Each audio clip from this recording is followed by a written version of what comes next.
How many people have I hurt and or made feel unsafe because of the shit that I went through? That wasn't my fault. It just wasn't. Yeah. But it is my responsibility Sure. to deal with it.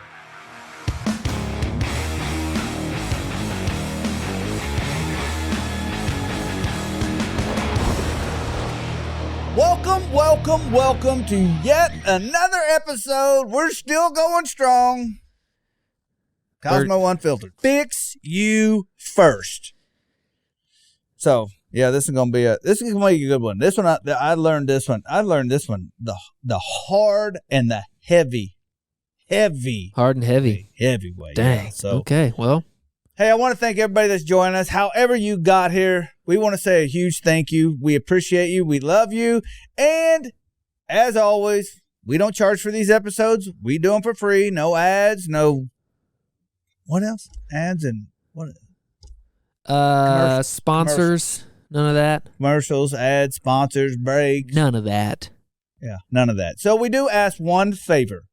If you would, please share this episode on social media. That's it. Share it with a friend. That's all we ask.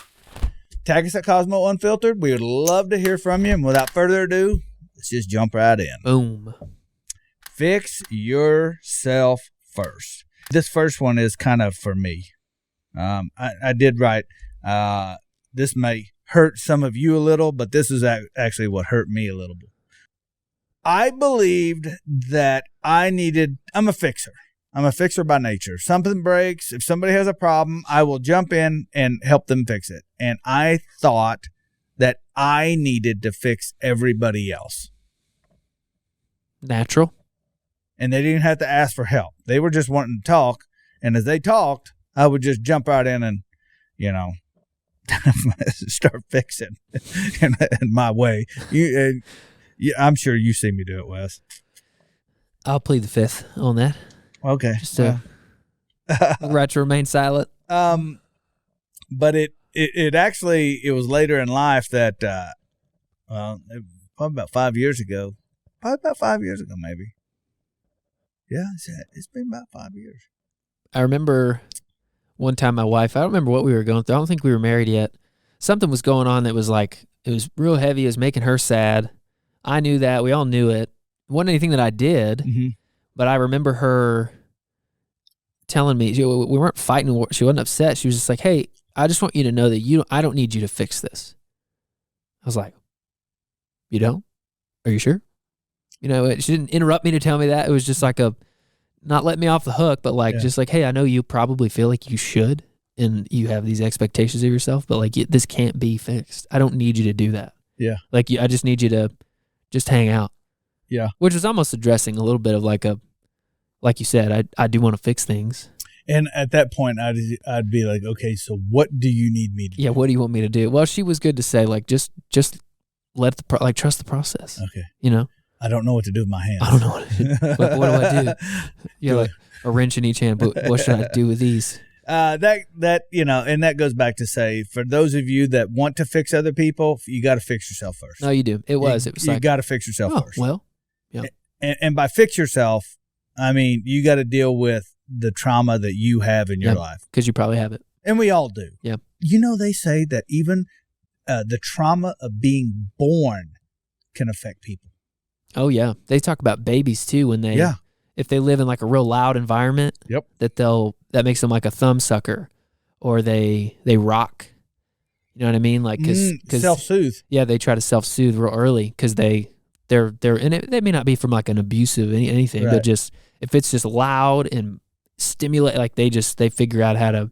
And thank goodness we do. Yeah. I think when we're older, the way we cope can get a little dangerous if you're not careful. Yeah. No, you're right. That is crazy. I'll tell you, this is when it hit me. A good friend of mine, Alex Sharfin, I joined his, I hate to call it he's got an awesome program that helps business owners get organized and teaches you, how to scale a business. When I first joined that program, I was sitting down with him, and I was in a side group called the Grow and Scale Group, and I think to be there you had to have a run rate of at least $3 million at that time, and it was just a way because you gotta 100,000 0 to 100,000 is hard. Yeah, 0 to $1 million is probably the hardest thing you will do. 1 to 10 million comes pretty quick, and then so on and so forth. But so at 3 million, Alex broke some of us off, and we was in a small room, and it was the very first time I was there. And honestly, I just found it. I found my, you know me. I found it when I couldn't shut up. I just kept talking, and like I could tell, like, oh my gosh, these people, they knew they could. Alex and his group can ask the right questions. And I just remember, I don't even know what happened, but somehow we got to talking about when I was burned, and I just, like, everybody was just, it was just different, man. It was just 100% different. Fast forward, that was the very first time I was at the event. Fast forward to the next event, Alex would always bring the Grow and Scale group to his house for dinner the night before, and I didn't make the first one, but I did make the second one, and like, honestly, like, there's no bullshit. Like, we don't, like, it's real. Like, it's not aggressive. It's not the, you suck, you just need to do more work and grind and sure, it's not that at all. But I just, Alex was asking questions about, so what do you think, being burned, how do you think that affects your life? And I just kept talking, and like, all of a sudden he looked at me, he goes, Kosmo, do you see, you need to fix this. You have to fix this. And I looked at him, and I was just like, yeah, I know it. I was saying the shit in my head. I was like, I ain't doing that. Yeah, no. But it made perfect sense. And long story short, I came back. I found an EMDR specialist, EMDR counseling. I know you've never done that, but I'm familiar with it though. Holy crap! Like. And anybody that knows me is, I am a problem solver or a fixer. I don't care. Like, I'll go fix it. Like, I'll do the work. I will put in the work and do the work and get to where. And I got there pretty quick. And it man, woo, it was a lot. For people that don't know, EMDR is for trauma specifically. Yeah, like it's for when you were a kid. Like, because it's.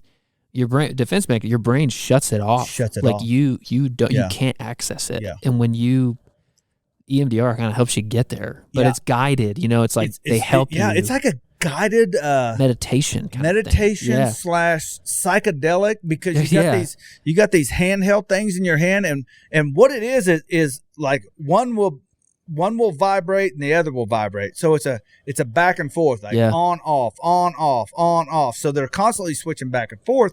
And what happens is so you control the pace. You can say faster, slower, but you find that pace that's comfortable, and it's weird. You feel it. You feel the comfortable, if that makes sense. And what it does is it connects to the right and left side of your brain. Yeah. And as you're walking through these traumatic things that happened in your life, it forces your brain to neurologically. Now, I could be dead wrong, so I don't want to, I'm not a doctor, so don't take my word on this. This is just my understanding of what was happening. So, I got to leave it at that. I'm not a physician or anything, just dipshit from Oklahoma. The way I understood it is it forces your brain to start rewiring new patterns of dealing with trauma. Yeah. And the crazy thing is like, we got there pretty quick. It didn't take very long, over like 8 or 10 sessions. And a lot of people do it for a lot longer. It's just whatever you need. But I never felt safe growing up. Yeah. As a kid. I never felt safe. So what they had me do is, like, I in this state right here, went back, and I remember like that you're there in your head, you're there. And I went and got the 7-year-old version of me, and I said, hey, you want to come live with me? I'll take care of you now. Yeah. It's huge. Yeah, just saying that. And like, I was like, oh my gosh, how many people have I hurt and lied? How many people have I hurt and or made feel unsafe because of the shit that I went through? Yeah. That wasn't my fault. It just wasn't.